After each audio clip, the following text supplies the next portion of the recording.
Hello, scumbags. Andrew Fantasia here, and welcome back to another exciting, sexy episode of the Jedi Archives, the show where we talk about every single canon book that I own. We reread it. I reread it. I don't force you to, but, I'm not stopping you either. And then we talk about it, and then afterwards I'm going to rank them all. Everything. I don't know why I did this to myself. Today's topic is going to be our first young adult novel. And we're still in the High Republic because we are going chronologically. So today we're taking a look at Into the Dark by Claudia Gray. I noticed a trend with the High Republic books. Their titles really just blend together, like Into the Dark, and then the next one that they made was called Out of the Shadows, and then I think there's another one called Out of the Light or something. I don't know. But man, the titles got out of control. I do love these hand-painted covers, though. I think they've been doing a great job with the High Republic covers. This one's got Reith Silas, who's the new central character here, and Affie Hollow, the other new central character here. She's a Jedi. I mean, no, he's a Jedi. She's not. She's a pilot. So let's take a look at Into the Dark together. I'll probably always have a soft spot for young adult Star Wars books, because they remind me of the Scholastic books I would have been reading in the late 90s and early 2000s. The High Republic has approximately 17 million young adult books. At least, it feels that way. Seriously, it feels like they publish a new one every other week. However, due to a very common problem called not having enough money because rent and groceries took it all, this is the only young adult High Republic book that I own. So it's the only one that we're going to be talking about. Thankfully, it's pretty darn good. So our ragtag group of characters are thrust together on a Republic mission when, hyperspace is sick or something and it spits them back out in the middle of nowhere.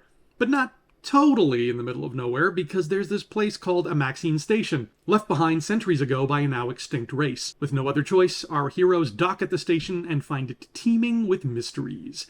They encounter the Nile, uncover a shipping guild conspiracy, and meet the Drengir. We'll talk more about the Drengir another time, so put a pin in them. Our group of heroes are very well defined from the get-go. We've got 4 very different Jedi to follow, including main protagonist Padawan Reith Silas, a scholar who just wants to stay on Coruscant and chill around the library reading hollow books about galactic lore. So essentially, what I would be like if I was a Jedi. We've never met a Jedi like him in Star Wars, and it serves as a great reminder that just because these people all believe in the Force and swing lightsabers around, it doesn't mean they all want to bop around the galaxy going on adventures. Some of them are indoor people.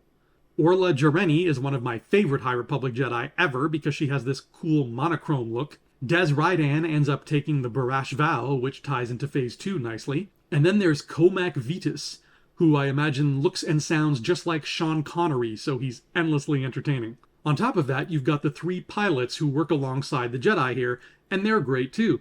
Affie Hollow is a true Star Wars protagonist in every sense of the word. Leox Gyasi is a space hippie, and he needs to be played by Sam Rockwell in a movie. And Geode?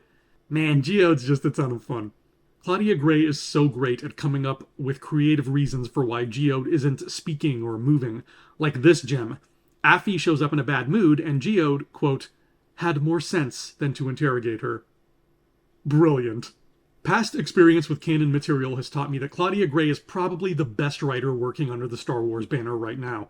It becomes clear very quickly that she knows her way around a novel better than Charles Soule, who's more of a comic guy. Into the Dark has much better pacing than Light of the Jedi. There's a midpoint that ends with a very exciting ramp-up to the third and final act, and it's my favorite part of the book. It gets you so pumped in a way that the same point in a movie ought to get you pumped. And since Star Wars all stems from movies at the end of the day, I like it when other media emulates this. Gray also knows her deep-cut Star Wars lore because this book makes use of the ancient Sith shrine that's located beneath the foundations of the Jedi Temple. Bet you forgot that existed, didn't you? That's okay, because Claudia Gray didn't. The only real qualm I have with Into the Dark is that the midpoint breaks and chapter breaks feel bafflingly arbitrary. A good chapter break should feel like a commercial break on a TV show, and midpoint breaks can be used for showing the passage of time or switching between POV characters. This book does that sometimes. Other times it feels like they just slapped a break in there because the printing machine felt like it at the time. Very weird. And I do have beef with the Drengir, but it's not this book's fault. Also, the very last scene is cheesy. and it feels like it was inserted in there at the last minute by a totally different writer. One of the coolest things Into the Dark does is show the opening of Starlight Beacon again, only this time from the point of view of Reef and Comac. Star Wars needs to do this more.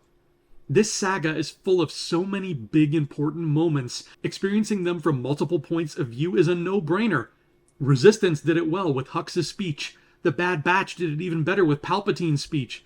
Please keep doing this. I can't stress enough how much more cohesive it makes this universe feel. All things considered, if I only had to buy one young adult High Republic novel, I'm glad it was this one.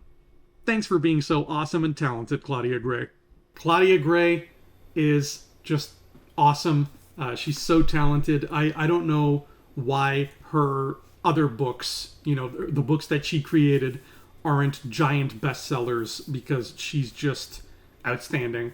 And I was really glad to hear that she was going to be part of this High Republic initiative, because it gave me hope for said initiative. But that's our first young adult novel here on the Jedi Archives, and so far, so good. And hey, speaking of novels, if you like novels and you think I'm okay, well, maybe you can mosey on over. Oh, they're heavy.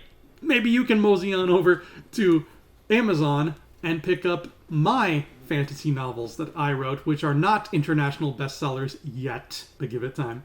They're called We Were Wizards, and you can get the first book, which is this purple one, and the next book in the series. Sorry, I have it marked for some reason there. Next book in the series is this one, the gray one, Ghosts of Wizards Past, and they're both available on Amazon right now in 3 different formats.